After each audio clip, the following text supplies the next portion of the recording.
Hello guys, current affairs funda में आप सभी का स्वागत है। मैं हूं आपके साथ अभिषेक शर्मा और आज के इस वीडियो सेशन में हम 11 जनवरी तक के सभी इंपॉर्टेंट करंट अफेयर्स कवर करने वाले हैं। हमेशा की तरह आप इस वीडियो को अंत तक जरूर देखिएगा। आज भी आपको काफ़ी कुछ जानने के लिए मिलेगा। सेशन की शुरुआत करने से पहले आप सभी को बताना चाहूँगा, यदि आप हमारे daily current affairs PDF, weekly PDF, monthly PDF और हर महीने के banking and economic awareness PDF चाहते हैं तो करंट अफेयर्स फंडा का 1 ईयर मेंबरशिप प्लान आप ज्वाइन कर सकते हैं, जिसका लिंक आपको वीडियो के डिस्क्रिप्शन में या फिर फर्स्ट कमेंट में मिल जाएगा। आपको बता दें, इस 1 ईयर मेंबरशिप प्लान के तहत जितना भी हमारा पीडीएफ कंटेंट है ये हम आपको 1 साल तक के लिए प्रोवाइड कराते हैं, जिसे आप डाउनलोड कर सकते हैं, प्रिंट आउट भी निकलवा सकते हैं। इसके लिए चाहे तो आप करंट अफेयर्स फंडा ऐप को यूज़ कर सकते हैं या फिर अपने लैपटॉप या सिस्टम की मदद से वेब लॉगिन भी कर सकते हैं। कोई भी आपका एग्जाम हो, banking, SSC, railway of state, PCS, जहाँ पर भी जनरल अवेयरनेस या करंट अफेयर्स पूछे जाते हैं, सभी एग्जाम्स के लिए हमारा पीडीएफ कंटेंट काफ़ी यूज़फुल है। और इसमें आपको कैटेगरी वाइज क्विज भी प्रोवाइड करा रहे हैं। तो एक बार अगर आपने हमारे करंट अफेयर्स पढ़ लिए, उनके बाद इन क्विज को अटैम्प्ट किया, तो यकीन मानिए आपका करंट अफेयर्स सेक्शन काफ़ी स्ट्रॉन्ग हो जाएगा, काफ़ी अच्छा आप स्कोर कर पाएंगे अपने आने वाले एग्जाम में। 1 साल की वैलिडिटी रहती है इस कोर्स की, और कोर्स का लिंक आपको वीडियो के डिस्क्रिप्शन में या फिर फर्स्ट कमेंट में मिल जाएगा। साथ ही आपको बता दें कि कंप्लीट बैंकिंग अवेयरनेस कोर्स हमारी करंट अफेयर्स फंड ऐप पर अवेलेबल है। 30 वीडियो लेक्चर्स, 30 पीडीएफ्स के माध्यम से complete current affairs plus Indian economy के की कंसेप्ट्स प्लस इंश्योरेंस, सब कुछ हमने आपको कवर कराया है। और न केवल बैंकिंग मेंस एग्ज़ाम, बल्कि अगर आप इंटरव्यू देते हैं, मान लीजिए पीओ का इंटरव्यू आपने दिया या फिर आपने एसबीआई में ये आरबीआई में आपने इंटरव्यू दिया किसी पोस्ट के लिए, या फिर आपने प्राइवेट बैंक में इंटरव्यू दिया, तो वहाँ पर जो आपसे बैंकिंग अवेयरनेस संबंधी जानकारी पूछी जाती है वो सब इस कोर्स में कवर हो जाएगी। और साथ ही जो SSC, railway of state, PCS वाले एस्पिरेंट्स हैं, वो इंडियन इकोनॉमी के की कंसेप्ट इस कोर्स से सीख सकते हैं, जो कि एग्जाम में पूछे भी जाते हैं। डेमो लेक्चर्स भी अवेलेबल है हमारे करंट अफेयर्स फंडा ऐप पर, तो उन्हें भी आप देख सकते हैं। उससे एक आइडिया आपको लग जाएगा कि किस तरह का कंटेंट हम आपको इस कोर्स में प्रोवाइड करा रहे हैं। तो ये कोर्स भी आपको हमारी करंट अफेयर्स फंडा ऐप पर मिल जाएगा, जिसका लिंक वीडियो के डिस्क्रिप्शन में या फिर फर्स्ट कमेंट में पिन कर दिया गया है। वहाँ से आप बाय कर सकते हैं। इसकी भी वैलिडिटी 1 साल की है। ठीक है, तो कोई भी जानकारी होगी इन दोनों में से किसी भी कोर्स से संबंधित, तो आप हमें ज़रूर लिखिएगा। करंट अफेयर्स फंडा का ये कस्टमर केयर नंबर है 8448169188, चाहे व्हाट्सएप कीजिएगा या फिर आप कॉल करके भी जानकारी प्राप्त कर सकते हैं। तो चलिए फिर करते हैं शुरुआत इस वीडियो सेशन की। सबसे पहले हमेशा की तरह क्वेश्चन ऑफ द डे देखेंगे, जिसका आंसर आपको भी कमेंट बॉक्स में करना होता है। पूछ रहा है कि केन बेतवा नदी लिंक परियोजना का उद्देश्य किस क्षेत्र में पानी की कमी को दूर करना है।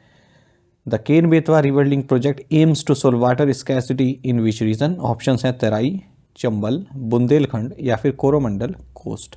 तो जल्दी से आप आंसर कर दीजिए, फिर हम आगे बढ़ते हैं। और इसी तरह के क्वेश्चन यदि आप प्रैक्टिस करना चाहते हैं तो मैं टेलीग्राम पर जरूर ज्वाइन करें। करंट अफेयर्स फंडा नाम से हमारा टेलीग्राम चैनल है।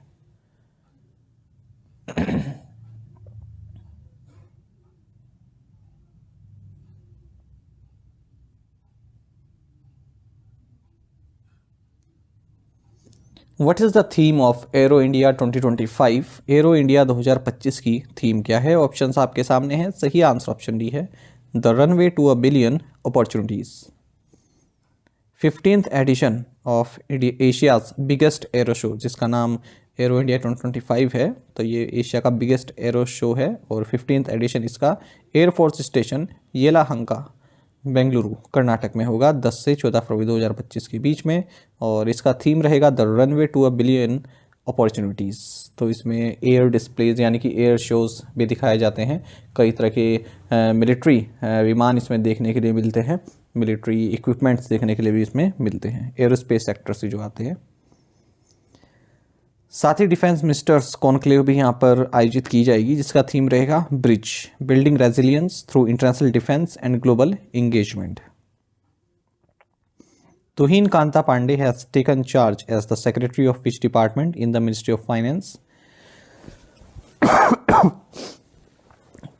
तुहिन कांता पांडे ने वित्त मंत्रालय में किस विभाग के सचिव के रूप में कार्यभार संभाला है? ऑप्शंस आपके सामने हैं। सही आंसर ऑप्शन है डिपार्टमेंट ऑफ रेवेन्यू। तो करंट फाइनेंस सेक्रेटरी तुहिन कांता पांडे ये सेक्रेटरी बनाए गए हैं department of revenue ministry of finance में, और फाइनेंस सेक्रेटरी के तौर पर भी कार्य करते रहेंगे। फाइनेंस मिनिस्ट्री में 6 डिपार्टमेंट्स होते हैं, आपको जानना चाहिए। एक तो रेवेन्यू, दूसरा है इकोनॉमिक अफेयर्स, तीसरा है एक्सपेंडिचर, चौथा है फाइनेंशियल सर्विसेज, पांचवा है दीपम, छठा है डिपार्टमेंट ऑफ पब्लिक एंटरप्राइजेस। और जो सीनियर मोस्ट ब्यूरोक्रेट होता है फाइनेंस मिनिस्ट्री में, उसे फाइनेंस सेक्रेटरी बनाया जाता है। अरुणीश चावला नए सेक्रेटरी होंगे दीपम के, यानी कि department of investment and public asset management. सलाम किसान है signed an MOU with which IIT for agritech innovation. सलाम किसान ने एग्रीटेक इनोवेशन के लिए किस आईआईटी के साथ एक समझौता ज्ञापन पर हस्ताक्षर किए हैं? ऑप्शंस आपके सामने है, सही आंसर ऑप्शन बी है आईआईटी रोपड़। सलाम किसान जो कि एक एग्रीटेक प्लेटफॉर्म है, इसने मेमोरेंडम ऑफ अंडरस्टैंडिंग साइन किया है आईआईटी रोपड़ के साथ एग्रीटेक इनोवेशन के लिए, कटिंग एज टेक्नोलॉजीज़ के लिए। तो वर्ल्ड एग्रीटेक इनोवेशन समिट 2024 हाल ही में हुई थी दुबई में, वहाँ पर ये एमओयू साइन किया गया है। बाकी इसमें artificial intelligence, internet of things, cyber physical systems को किस तरह से हम एग्रीटेक प्रैक्टिसेस में यूज़ कर सकते हैं, उससे संबंधित एमओयू साइन किया गया है। Who has been appointed as the Deputy Managing Director and Group Chief Risk Officer of the State Bank of India? भारतीय स्टेट बैंक के उप प्रबंध निदेशक और समूह मुख्य रिस्क अधिकारी के रूप में किसे नियुक्त किया गया है? सही आंसर ऑप्शन सी है बलदेव प्रकाश। देखिए, स्टेट बैंक ऑफ इंडिया ने बलदेव प्रकाश को डिप्टी मैनेजिंग डायरेक्टर और ग्रुप चीफ रिस्क ऑफिसर नियुक्त किया है। नाम आपको जाना पहचान लग रहा होगा, बलदेव प्रकाश। ये हमने देखा था कि जम्मू एंड कश्मीर बैंक के managing director and chief executive रहे थे। ठीक है, अब तो नए अपॉइंट हो गए हैं। दिसंबर में इनका टर्म एंड हो गया था, 3 साल का टर्म था। अच्छा, एक और करंट अफेयर जान लीजिए। इंडियन ओरिजिन एग्जीक्यूटिव केवन पारेख, ये चीफ फाइनेंशियल ऑफिसर सीएफओ बनाए गए हैं एप्पल में। लूका मेस्ट्री को ये रिप्लेस कर रहे हैं। What is the penalty amount imposed on stock holding services by SEBI? SEBI द्वारा स्टॉक होल्डिंग सेवाओं पर लगाई गई जुर्माना राशि कितनी है? सही आंसर ऑप्शन सी है ₹9 lakh. Securities and exchange board of India ने 9 लाख रुपए की पेनल्टी लगाई है स्टॉक होल्डिंग सर्विसेज पर। और केवाईसी वेरिफिकेशन में लैप्सेस पाए गए हैं, बैंक अकाउंट डिटेल मिसमैच पाई गई है। ठीक है, तो इन्हीं कारणों के चलते ये पेनल्टी लगाई गई है। Which state government has signed MOUs with SBI and Union Bank of India for insurance benefits to state employees? किस राज्य सरकार ने राज्य कर्मचारियों को बीमा लाभ के लिए SBI और यूनियन बैंक ऑफ इंडिया के साथ समझौता ज्ञापन पर हस्ताक्षर किए हैं? ऑप्शंस आपके सामने है, सही आंसर ऑप्शन बी है आसाम। आसाम गवर्नमेंट ने MOU साइन किए हैं स्टेट बैंक ऑफ इंडिया और यूनियन बैंक ऑफ इंडिया के साथ, ताकि जो स्टेट गवर्नमेंट एम्प्लॉयज़ हैं उनको इंश्योरेंस बेनिफिट्स दिए जा सकें।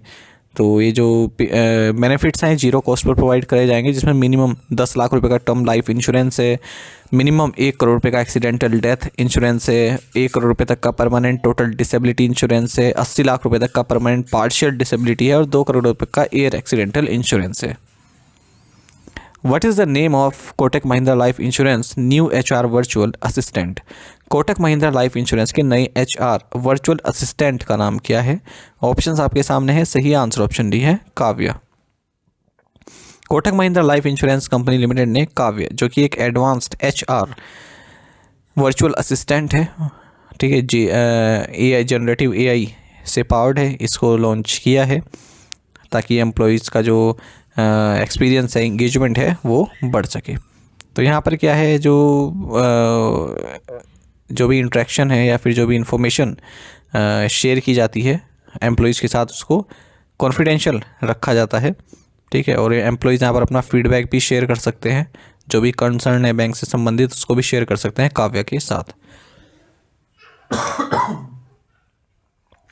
In which city did Prime Minister Narendra Modi lay the foundation stone of the Green Hydrogen Hub project? प्रधानमंत्री नरेंद्र मोदी ने किस शहर में ग्रीन हाइड्रोजन हब परियोजना की आधारशिला रखी है? सही आंसर ऑप्शन डी है विशाखापट्टनम।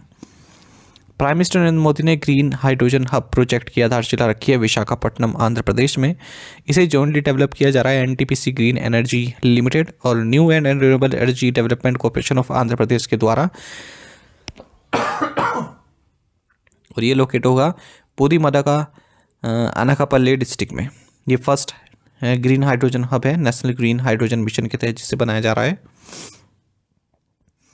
इन्वेस्टमेंट लगेगी इसमें 1.85 लाख करोड़ रुपीस की और 20 गीगावाट की रिन्यूएबल एनर्जी प्रोजेक्ट्स भी इसमें इंक्लूड है और 1500 टन पर डे की ग्रीन हाइड्रोजन भी यहाँ पर प्रोड्यूस की जाएगी।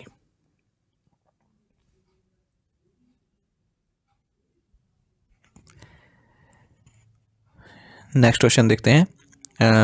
विच state in India has approve the formation of a new district named Vav थरड।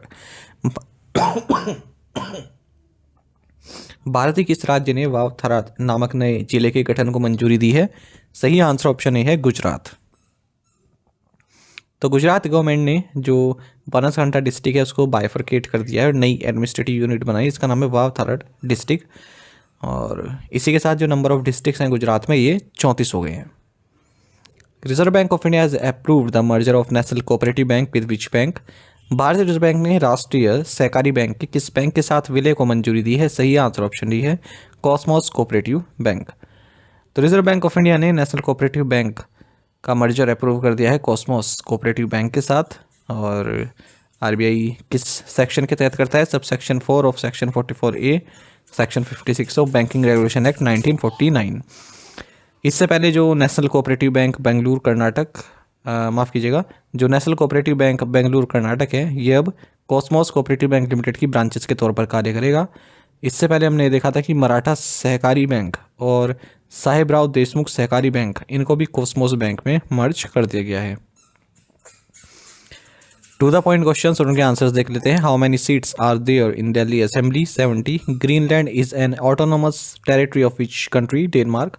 The Yonex Sunrise India Open is sports tournament for which sport? Answer is badminton. Which company is buying Shutterstock to create a $3.7 billion visual content company? Answer is Getty image. Bahadur Singh Sago was elected as the new president of Athletics Federation of India. He is known for his contributions to which sport? Answer is shot put. आप में से कई students बिल्कुल सही answer किया है, इसी तरह से पार्टिसिपेट करते रहिए। चलिए आज के असाइनमेंट क्वेश्चन देखते हैं, इनका आंसर आपको अभी कमेंट बॉक्स में करना है। Which insurer launch the sustainable wealth 50 index fund? Who will take over as the 11th chairman of ISRO on January 14? What is India's rank among the world's largest smartphone exporters? President Draupadi Murmu awarded the Pravasi Bharatiya Samman Awards 2025 to how many people? How many states and union territories have been categorized as achievers in the Logistics Index Chart 2024 according to report released by Commerce and Industry Ministry? तो इन पांचों questions के answer आपको comment box में करने हैं। यदि आपको एक भी क्वेश्चन का आंसर आता है तो भी आप हमें कमेंट बॉक्स में अवश्य कीजिएगा। साथ ही हमें टेलीग्राम पर जरूर ज्वाइन करें। करंट अफेयर्स फंडा नाम से हमारा टेलीग्राम चैनल है। Thank you guys.